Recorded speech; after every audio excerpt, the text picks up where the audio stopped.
कुरान मजीद की कसम कि तुम पैगंबर हो। असल बात यह है कि इन लोगों ने ताज्जुब किया कि इन्हीं में से एक खबरदार करने वाला इनके पास आया तो काफिर कहने लगे कि ये बात तो बड़ी अजीब है, भला जब हम मर गए और मिट्टी हो गए तो फिर जिंदा होंगे? ये जिंदा होना अक्ल से बईद है। इनके जिस्मों को जमीन जितना खा खा कर कम करती जाती है हमको मालूम है, और हमारे पास तहरीरी याददाश्त भी है।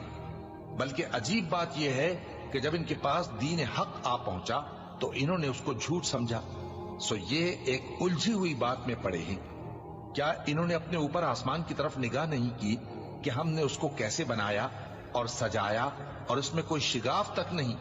और जमीन को देखो, इसे हमने फैलाया और इसमें पहाड़ रख दिए और इसमें हर तरह की खुशनुमा चीजें उगाई ताकि रुजू लाने वाले बंदे हिदायत और नसीहत हासिल करें।